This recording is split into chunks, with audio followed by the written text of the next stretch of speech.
وَإِنَّ لَكُمْ فِي الْأَنْعَامِ لَعِبْرَةً نُسْقِيكُم مِّمَّا فِي بُطُونِهِ مِن بَيْنِ فَرْثٍ وَدَمٍ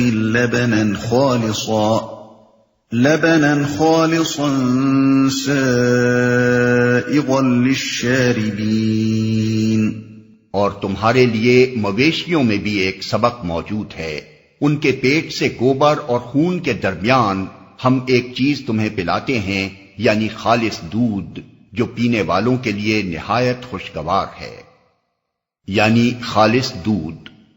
گوبر اور خون کے درمیان کا مطلب یہ ہے کہ جانور جو غذا کھاتے ہیں اس سے ایک طرف تو خون بنتا ہے اور دوسری طرف فضلہ، مگر انہی جانوروں کی صنف اناس میں اسی غذا سے ایک تیسری چیز بھی پیدا ہو جاتی ہے جو خاصیت، رنگ و بو، فائدے اور مقصد میں ان دونوں سے بالکل مختلف ہے۔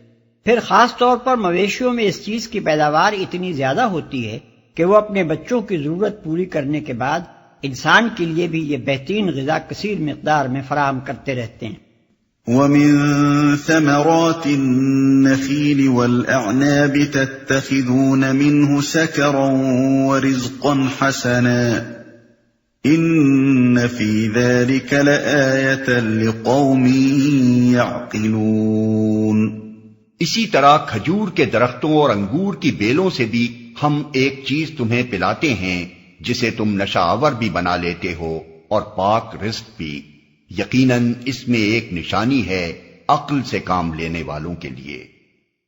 پاک رزق بھی، اس میں ایک ضمنی اشارہ اس مضمون کی طرف بھی ہے کہ پھلوں کے اس عرق میں وہ مادہ بھی موجود ہے جو انسان کے لیے حیات بخش غذا بن سکتا ہے، اور وہ مادہ بھی موجود ہے جو سڑ کر الکحل میں تبدیل ہو جاتا ہے۔ اب یہ انسان کی اپنی قوت انتخاب پر منحصر ہے کہ وہ اس سرچشمے سے پاک رزق حاصل کرتا ہے یا عقل و خرد زائل کر دینے والی شراب۔ ایک اور ضمنی اشارہ شراب کی حرمت کی طرف بھی ہے کہ وہ پاک رزق نہیں ہے۔ وَأَوْحَى رَبُّكَ إِلَى النَّحْلِ أَنِ اتَّخِذِي مِنَ الْجِبَالِ بُيُوتًا وَمِنَ الشَّجَرِ وَمِمَّا يَعْرِشُونَ ثُمَّ كُلِي مِن كُلِّ الثَّمَرَاتِ فَاسْلُكِي سُبُلَ رَبِّكِ ذُلُلًا يَخْرُجُ مِن بُطُونِهَا شَرَابٌ مُخْتَلِفٌ أَلْوَانُهُ فِيهِ شِفَاءٌ لِلنَّاسِ إِنَّ فِي ذَلِكَ لَآيَةً لِقَوْمٍ يَتَفَكَّرُونَ۔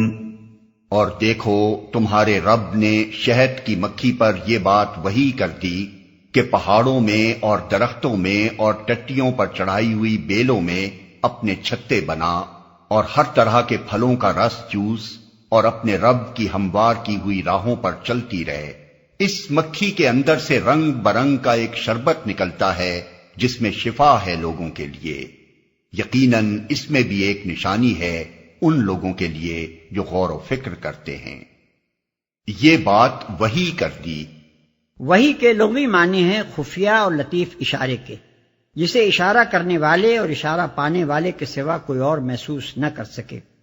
اسی مناسبت سے یہ لفظ القاء یعنی دل میں بات ڈال دینے اور الہام یعنی مخفی تعلیم و تلقین کے معنی میں بھی استعمال ہوتا ہے۔ اللہ تعالیٰ اپنی مخلوق کو جو تعلیم دیتا ہے وہ چونکہ کسی مکتب و درسگاہ میں نہیں دی جاتی بلکہ ایسے لطیف طریقوں سے دی جاتی ہے کہ بظاہر کوئی تعلیم دیتا اور کوئی تعلیم پاتا نظر نہیں آتا، اس لیے اس کو قرآن میں وحی اور الہام اور القاء کے الفاظ سے تعبیر کیا گیا ہے۔ اب یہ تینوں الفاظ الگ الگ اصطلاحوں کی شکل اختیار کر گئے۔ لفظ وحی انبیاء کے لیے مخصوص ہو گیا ہے، الہام کو اولیاء اور بندگان خاص کے لیے خاص کر دیا گیا ہے، اور القاء نسبتاً عام ہے۔ لیکن قرآن میں یہ اصطلاحی فرق نہیں پایا جاتا۔ یہاں آسمانوں پر بھی وحی ہوتی ہے جس کے مطابق ان کا سارا نظام چلتا ہے، چنانچہ ارشاد ہوتا ہے وَأَوْحَى فِي كُلِّ سَمَاءٍ أَمْرَهَا سورہ حامیم السجدہ۔ زمین پر بھی وحی ہوتی ہے جس کا اشارہ پاتے ہی وہ اپنی سرگزشت سنانے لگتی ہے، یعنی یومئذ تحدث اخبارها بأن ربک اوحی لها سورہ زلزال۔ ملائکہ پر بھی وحی ہوتی ہے جس کے مطابق وہ کام کرتے ہیں، چنانچہ ارشاد ہوتا ہے اذ یوحی ربک الی الملائکۃ انی معکم، سورہ انفال۔ شہد کی مکھی کو اس کا پورا کام وحی یعنی فطری تعلیم کے ذریعے سے سکھایا جاتا ہے، جیسا کہ آیت زیر بحث میں آپ دیکھ رہے ہیں۔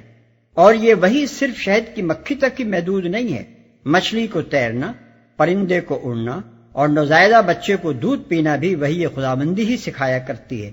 پھر ایک انسان کو غور و فکر اور تحقیق و تجسس کے بغیر جو صحیح تدبیر یا صائب رائے یا فکر و عمل کی صحیح راہ سجائی جاتی ہے وہ بھی وحی ہے، یعنی وَأَوْحَيْنَا إِلَىٰ أُمِّ مُوسَىٰ أَنْ أَرْضِعِيهِ، سورہ قصص۔ اور اس وحی سے کوئی انسان بھی محروم نہیں ہے۔ دنیا میں جتنے اکتشافات ہوئے ہیں، جتنی مفید ایجادیں ہوئی ہیں، بڑے بڑے مدبرین، فاتحین، مفکرین اور مصنفین نے جو مارکے کے کام کیے ہیں، ان سب میں اس وحی کی کارفرمائی نظر آتی ہے۔ بلکہ عام انسانوں کو آئے دن اس طرح کے تجربات ہوتے رہتے ہیں کہ کبھی بیٹھے بیٹھے دل میں ایک بات آئی، یا کوئی تدبیر سوجھ گئی، یا خواب میں کچھ دیکھ لیا، اور بعد میں تجربے سے پتہ چلا کہ وہ ایک صحیح رہنمائی تھی جو غیب سے انہیں حاصل ہوئی تھی۔ ان بہت سی اقسام میں سے ایک خاص قسم کی وحی وہ ہے جس سے انبیاء علیہ السلام نوازے جاتے ہیں، اور یہ وحی اپنی خصوصیات میں دوسری اقسام سے بالکل مختلف ہوتی ہے۔ اس میں وحی کیے جانے والے کو پورا شعور ہوتا ہے کہ یہ وحی خدا کی طرف سے آ رہی ہے، اسے اس کے من جانب اللہ ہونے کا پورا یقین ہوتا ہے، وہ عقائد اور احکام اور قوانین اور ہدایات پر مشتمل ہوتی ہے، اور اسے نازل کرنے کی غرض یہ ہوتی ہے کہ نبی اس کے ذریعے سے نوع انسانی کی رہنمائی کرے، راہوں پر چلتی رہے۔ رب کی ہموار کی ہوئی راہوں کا اشارہ اس پورے نظام اور طریقہ کار کی طرف ہے جس پر شہد کی مکھیوں کا ایک گروہ کام کرتا ہے۔ ان کے چھتوں کی ساخت، ان کے گروہ کی تنظیم، ان کے مختلف کارکنوں کی تقسیم کار، ان کی فراہمی غذا کے لیے پہم آمد و رفت، ان کا باقاعدگی کے ساتھ شہد بنا بنا کر ذخیرہ کرتے جانا، یہ سب وہ راہیں ہیں جو ان کے عمل کے لیے ان کے رب نے اس طرح ہموار کر دی ہیں کہ انہیں کبھی سوچنے اور غور و فکر کرنے کی ضرورت پیش نہیں آتی۔ بس ایک مقرر نظام ہے جس پر ایک لگے بدھے طریقے پر شکر کے یہ بے شمار چھوٹے چھوٹے کارخانے ہزارہا برس سے کام کیے چلے جا رہے ہیں، جس میں شفا ہے لوگوں کے لیے۔ شہد کا ایک مفید اور لذیذ غذا ہونا تو ظاہر ہے، اس لیے اس کا ذکر نہیں کیا گیا۔ البتہ اس کے اندر شفا ہونا نسبتاً ایک مخفی بات ہے، اس لیے اس پر متنبہ کر دیا گیا۔ شہد اول تو بعض امراض میں بجائے خود مفید ہے، کیونکہ اس کے اندر پھولوں اور پھلوں کا رس اور ان کا گلوکوز اپنی بہترین شکل میں موجود ہوتا ہے۔ پھر شہد کا یہ خاصہ کہ وہ خود بھی نہیں سڑتا اور دوسری چیزوں کو بھی اپنے اندر ایک مدت تک محفوظ رکھتا ہے، اسے اس قابل بنا دیتا ہے کہ دوائیں تیار کرنے میں اس سے مدد لی جائے۔ چنانچہ الکحل کے بجائے دنیا کے فن دوا سازی میں وہ صدیوں اسی غرض کے لیے استعمال ہوتا رہا ہے۔ مزید برآں شہد کی مکھی اگر کسی ایسے علاقے میں کام کرتی ہے جہاں کوئی خاص جڑی بوٹی کثرت سے پائی جاتی ہو تو اس علاقے کا شہد محض شہد ہی نہیں ہوتا بلکہ اس جڑی بوٹی کا بہترین جوہر بھی ہوتا ہے اور اس مرض کے لیے مفید ہوتا ہے جس کی دوا اس جڑی بوٹی میں خدا نے پیدا کی ہے۔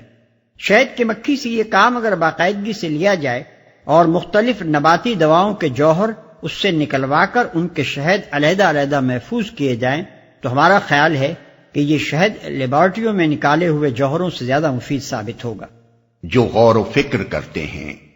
اس پورے بیان سے مقصود نبی صلی اللہ علیہ وسلم کی دعوت کے دوسرے جز کی صداقت ثابت کرنا ہے۔ کفار و مشرکین دو ہی باتوں کی وجہ سے آپ کی مخالفت کر رہے تھے، ایک یہ کہ آپ آخرت کی زندگی کا تصور پیش کرتے ہیں جو اخلاق کے پورے نظام کا نقشہ بدل ڈالتا ہے، دوسرے یہ کہ آپ صرف ایک اللہ کو معبود اور مطاع اور مشکل کشا و فریاد رس قرار دیتے ہیں، جس سے وہ پورا نظام زندگی غلط قرار پاتا ہے جو شرک یا دہریت کی بنیاد پر تعمیر ہوا ہو۔ دعوت محمدی صلی اللہ علیہ وسلم کے انہی دونوں اجزاء کو برحق ثابت کرنے کے لیے یہاں آثار کائنات کی طرف توجہ دلائی گئی۔ بیان کا مدعا یہ ہے کہ اپنے گرد و پیش کی دنیا پر نگاہ ڈال کر دیکھ لو، یہ آثار جو ہر طرف پائے جاتے ہیں نبی کے بیان کی تصدیق کر رہے ہیں یا تمہارے اوہام و تخیلات کی؟ نبی کہتا ہے کہ تم مرنے کے بعد دوبارہ اٹھائے جاؤ گے، تم اسے ایک انہونی بات قرار دیتے ہو، مگر زمین ہر بارش کے موسم میں اس کا ثبوت فراہم کرتی ہے کہ اعادہ خلق نہ صرف ممکن ہے بلکہ روز تمہاری آنکھوں کے سامنے ہو رہا ہے۔ نبی کہتا ہے کہ یہ کائنات بے خدا نہیں ہے، تمہارے دہریے اس بات کو ایک بے ثبوت دعویٰ قرار دیتے ہیں۔ مگر مویشیوں کی ساخت، کھجوروں اور انگوروں کی بناوٹ اور شہد کی مکھیوں کی خلقت گواہی دے رہی ہے کہ ایک حکیم اور رب رحیم نے ان چیزوں کو ڈیزائن کیا ہے، ورنہ کیوں کر ممکن تھا کہ اتنے جانور اور اتنے درخت اور اتنی مکھیاں مل جل کر انسان کے لیے ایسی ایسی نفیس اور لذیذ اور مفید چیزیں اس باقاعدگی کے ساتھ پیدا کرتی رہتی۔ نبی کہتا ہے کہ اللہ کے سوا کوئی تمہاری پرستش اور حمد و ثنا اور شکر و وفا کا مستحق نہیں ہے۔ تمہارے مشرکین اس پر ناک بو چڑھاتے ہیں اور اپنے بہت سے معبودوں کی نظر و نیاز بجا لانے پر اصرار کرتے ہیں، مگر تم خود ہی بتاؤ کہ یہ دودھ اور یہ کھجوریں اور یہ انگور اور یہ شہد جو تمہاری بہترین غذائیں ہیں، خدا کے سوا اور کس کی بخشی ہوئی نعمتیں ہیں؟ کس دیوی یا دیوتا یا ولی نے تمہاری رزق رسانی کے لیے یہ انتظامات کیے ہیں؟ واللہ خلقکم ثم یتوفاکم ومنکم من يرد الى ارذل العمر لكي لا يعلم بعد علم شيئا ان اللہ علیم قدیر۔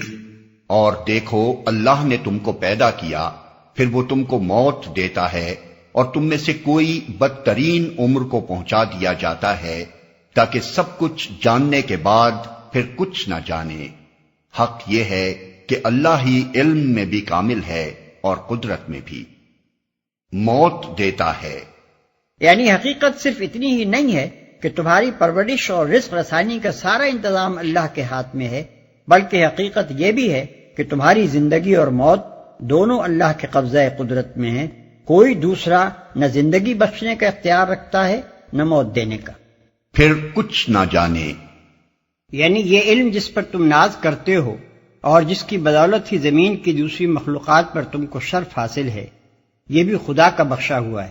تم اپنی آنکھوں سے یہ عبرتناک منظر دیکھتے رہتے ہو کہ جب کسی انسان کو اللہ تعالیٰ بہت زیادہ لمبی عمر دے دیتا ہے تو وہی شخص جو کبھی جوانی میں دوسروں کو عقل سکھاتا تھا کس طرح گوشت کا ایک لوتھڑا بن کر رہ جاتا ہے جسے اپنے تن بدن کا بھی ہوش نہیں رہتا۔